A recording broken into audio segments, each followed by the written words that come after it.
let's dive into something really fascinating today, a kind of theological puzzle right from the pages of the Quran. It centers on a question that really challenges a core common belief about the fate of Jesus. What if he actually did die? So this is really the big question, isn't it?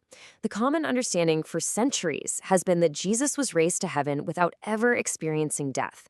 But what if a closer look at the Quranic text itself tells a very different story? Let's dig in and follow the evidence.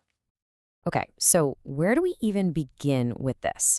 Well, this whole line of reasoning starts with words that are attributed directly to God. The logic is pretty straightforward. A clear promise from God should carry more weight than any human confusion about what happened later on the ground. Now, this is a powerful statement. I mean, this is God speaking directly to Jesus, laying out the divine plan.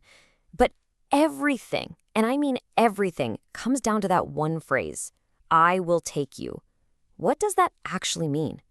The entire puzzle really hinges on this one crucial Arabic word, mutawaffiqa. And this is where the language becomes absolutely critical. You see, this root word, tawaffa, it's used all over the Quran, and almost every single time it means one thing, taking a soul at the moment of death. So this interpretation argues that the verse isn't about a physical body ascending at all. No, it's a promise from God to let Jesus die a natural death, and then to raise his spirit in honor. And the evidence just keeps building. Here we have Jesus himself speaking to God, and guess what? He uses the exact same root word. He refers to his death, tawaf et tani, in the past tense, as something that has already happened. It's framed as a finished event, something divinely decreed and completed. And get this, even from the cradle, Jesus' own words are said to outline the natural arc of a human life. Birth, then death, then resurrection. There's no little footnote, no asterisk saying, oh, but not for me. Death is presented as a fundamental, expected part of his journey. All right, so this argument actually goes beyond just a few specific verses about Jesus. The next step is to zoom out and see how his story fits into a universal rule that the Quran seems to set for all of God's messengers.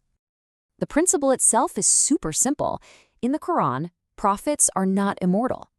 They are messengers, absolutely, but they are also human, and all humans are mortal. Now, this verse is a huge deal.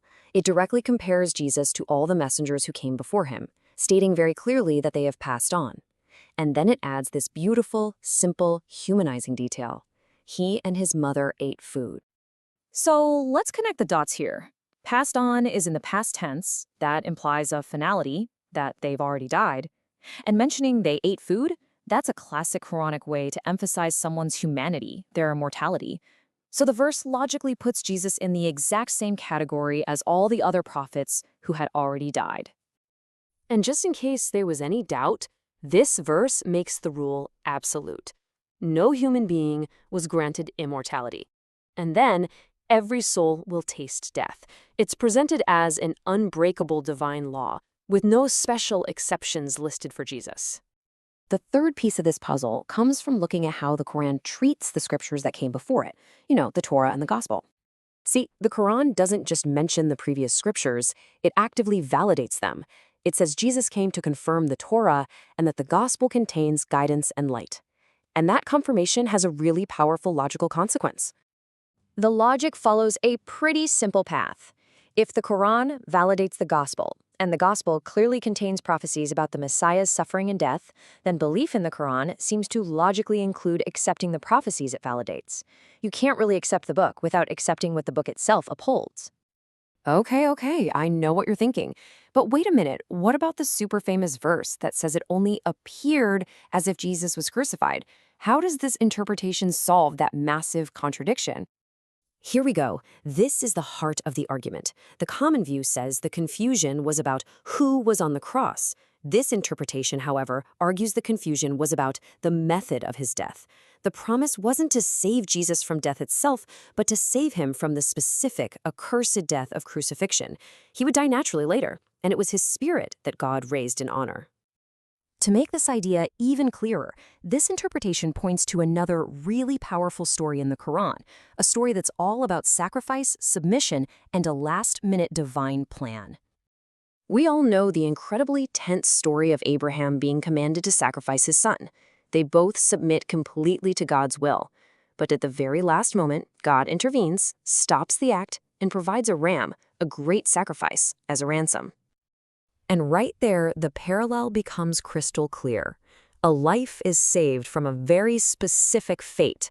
A divine plan unfolds in a way that nobody expected. And this concept of a ransom or substitution is central. The argument is that God ransomed Jesus from the cross in the same way, saving him from that specific fate, but not from his eventual natural death. And so, we're left with this question. If you follow this whole chain of reasoning, God's direct promise, the universal rule for all prophets, the validation of older scriptures, the argument suggests that the final truth lies in the divine word itself. And if that's the case, how much does human confusion at one single moment in history really change God's ultimate decree?